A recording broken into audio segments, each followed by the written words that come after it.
This is Network 18 and you are watching CNN IBN.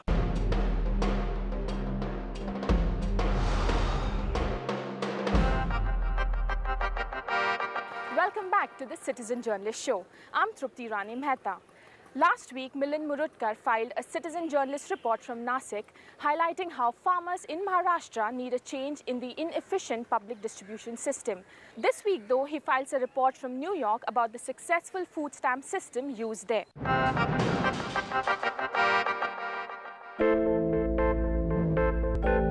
The prosperous America and poverty do not gel together.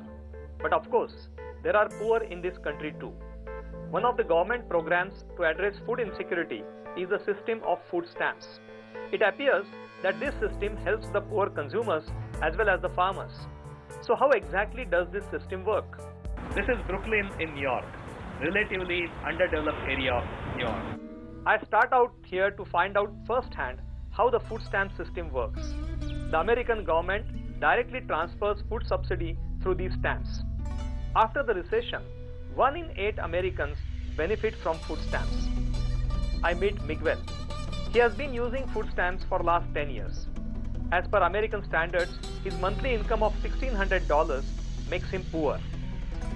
You go to a market, you go to buy rice, juice, whatever. They give you the price, you tell them I'm going to use my food stamp card, or it's the EBT card. Yeah. America introduced food stamps or paper coupons in the 1960s. These coupons could be traded for food supplies in any shop. Technological innovations have replaced the paper coupons with electronic smart cards. We went shopping with Miguel.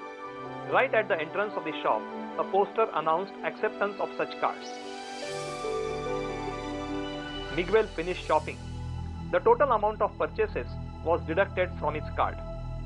In recent times, farmers markets have started accepting food stamps or EBT cards as they are called now. EBT stands for Electronic Benefit Transfer Card. These are debit cards. The EBT card holders are encouraged to buy their produce from the farmers markets. The interests of farmers and poor consumers need not conflict. Is it possible to align these interests of poor consumers and small farmers? I meet a farmer for answers.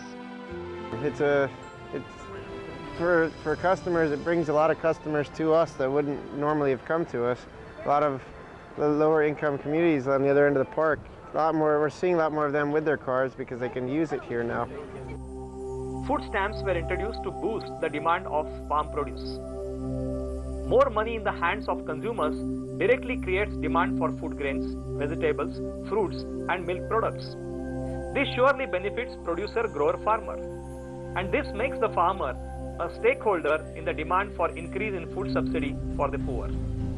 In near future, Indian government hopes to bring in an act which would make food security as the fundamental constitutional right of the poor Indian citizens. But the moot question is, do we have a mechanism to honor this act, to honor this constitutional right? This is Milind Murugkar in New York as citizen journalist. Hi, I'm Pia Hingorani, a CJ reporter in Mumbai. You can make this Ganesh Utsav special by going green. And citizen journalist Rajesh Gupta tells you how. Hi, I'm Rajesh Gupta and I will teach you how to go green this Ganpati. Year after year, Ganpati idols are made of plaster of Paris, which is very harmful to the environment.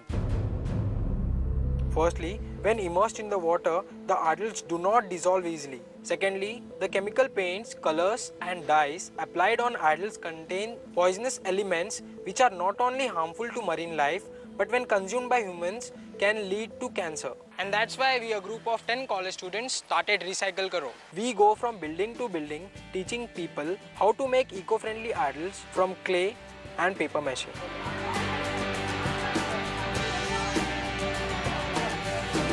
It's quite simple. First, mix shadu mud with water. Secondly, divide the clay into 3 parts: body, face and trunk, and then join them together. After which you can even use eco-friendly paint to color your idols. And I'm very sure you will love the end product. It's as simple as this. You can also use eco-friendly decorations made up of jute and paper to decorate your pandals. But remember to go green this Ganesh Chaturthi. This is Rajesh Gupta, a citizen journalist for CNN IBN.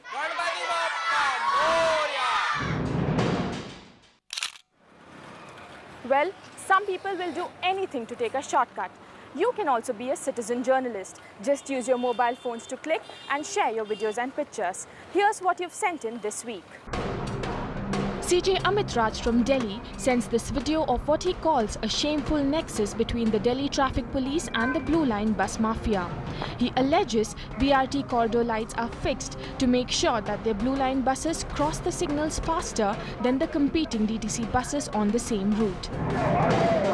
From Mumbai, CJ S. Krishnakumar sent us this video of Dahi Handi celebrations in Dombivli. He says the pyramid formation is a great sport, needing meticulous planning, teamwork and concentration.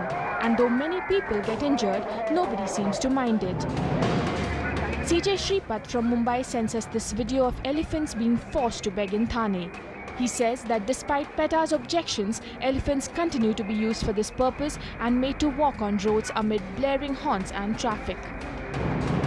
You can also send in your questions, comments, thoughts and brickbats on IBNlive.com. This week, our editor-in-chief Rajdeep Sardesai talks about responsible journalism, an issue that is close to his heart. Chidambaram has called for restraint in using pictures of the Quran burning controversy. How will television news channels make a choice between reportage and restraint? You do raise a very valid concern, the need for greater self-restraint, particularly in a 24-hour news wheel in a highly competitive environment. How do you exercise that restraint when you're confronted with pictures, let's say, of a Quran burning, pictures that could inflame passions? I think it's important that journalism recognizes that it has a wider responsibility to the viewer and the nation at large. And I think if we recognize that responsibility and exercise editorial discretion, then what the Home Minister is suggesting will be internalized across channels, not just on 9/11 or an incident where a Quran is being burned, but on any incident where passions could be inflamed by showing of visuals. That's it on the show for this week. Join the CJ team on Facebook or Twitter or write into IBNlive.com/CJ. Keep the stories coming. From the entire CJ team, thanks for watching.